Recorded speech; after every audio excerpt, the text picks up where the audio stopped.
कह रहे हैं कि मुफ्ती तकी उस्मानी साहब से दूर नहीं थे, मुफ्ती तकी साहब से बात कर लेते। भाई मुफ्ती तकी साहब ने एहतजाज किया ही नहीं, ना बिल पेश किया, तो बात क्यों कर लेते। हजरत मुफ्ती तकी साहब ने जो बिल पेश किया था, जो सब उलमा था, वो तो वजारत तालीम वाला था ना। ये काम तो अलग से मौलाना फजल रहमान ने किया है। तो इसलिए हमने मौलाना फजल रहमान से जामियत रशीद वाले कह रहे हैं कि हमने मिलने की कोशिश की और उसका तो जामियत रशीद के पास सबूत है, तो मौलाना फजल रहमान ने कोई रिस्पॉन्स ही नहीं दिया। तो हजरत मुफ्ती तकी साहब का तो बीच में कोई था ही नहीं ना इसमें किरदार, तो उनसे क्यों मिलते या उनसे क्यों राब्ता करते। मुफ्ती साहब, आप इरशाद फरमा रहे हैं कि हम मुफ्ती तकी उस्मानी दामत बरकातुहुम से क्यों मिलते, उन्होंने तो बिल पास नहीं कराया, मौलाना फजल रहमान ने कराया, हम उनसे राब्ता किया, वो नहीं हुआ। तो जब मैंने कहा कि आप तकी साहब से मिलें, आप कहते हैं उनका मामला ही नहीं, उन्होंने तो कुछ नहीं किया। मुफ्ती साहब, हकायक से आंखें क्यों बंद फरमा रहे हैं। मुफ्ती साहब, आपके इल्म में है कि जिस वक्त ये 26वीं आईनी तरमीम पेश होने जा रही थी, तो 1 महीना तक के मुज़ाकरात हुए, उस पर सूद के मसले पर, उस पर शरीक कोर्ट के मसले पर, उस पर मदारिस के मसाइल पर, यह मुसलसल मुफ्ती तकी उस्मानी साहब ऑन बोर्ड रहे, कायद जमीयत दामत बरकातुहुमुल आलिया के साथ और उनकी टीम के साथ मुसलसल एक दूसरे से मशवरा रहा, राब्ता रहा। और फिर उसकी बेहतर निशानी भी जाहिर हुई कि जब बिल पास हो गया तो मुफ्ती साहब ने स्पेशल कराची से सफर फरमाया और वो हदिये लेकर मौलाना फजल रहमान के पास आए, उनका माथा चूमा, सेनेटर कामरान मुर्तजा को खराज तहसीन पेश किया और बाकायदा उनके पास आकर उनको हदिये भी दिए, तोहफे भी दिए, शुक्रिया भी अदा किया, माथा भी चूमा। तो मुफ्ती साहब तो इस मामले में ऑन बोर्ड थे। अच्छा, अगर आपको नहीं पता था कि मुफ्ती साहब ऑन बोर्ड है, तरमीम के अगले दिन मुफ्ती साहब ने जाके माथा चूम लिया, अब तो आपको पता चल गया ना।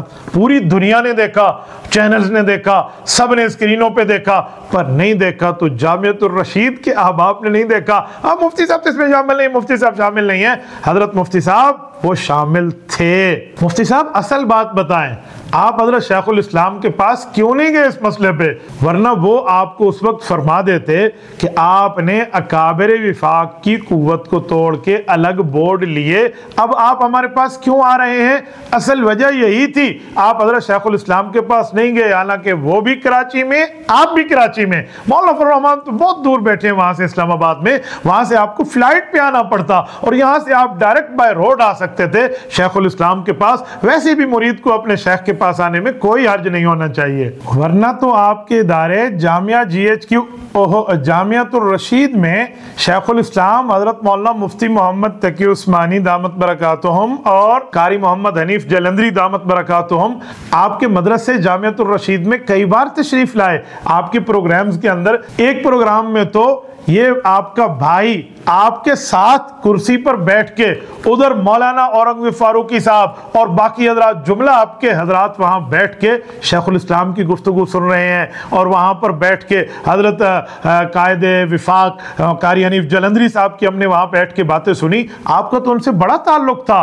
ये इस तरह, ये तो एक मरतबा तो मेरे सामने की बात है, तुम्हें याद हो कि न याद हो, हमें याद है ये जरा जरा, इतनी कुर्बत के बाद भी आप न कारी हनीफ जलंधरी साहब से बात कर रहे हैं, न शेखुल इस्लाम से आप बात कर रहे हैं। जो असल मामला है आप वो बात फरमाएं। यूं न कहें कि मौलाना अलग थे और वो अलग थे। यूं नहीं है कि अकाबरीन विफाक को बिल्कुल काखी पता नहीं था, रातों रात मौलाना ने बिल पास करवाया और आपके ऊपर नजला गिर गया। ऐसा मासूम बनने की आप एक्टिंग करेंगे तो दुनिया हकीकत को जान चुकी है।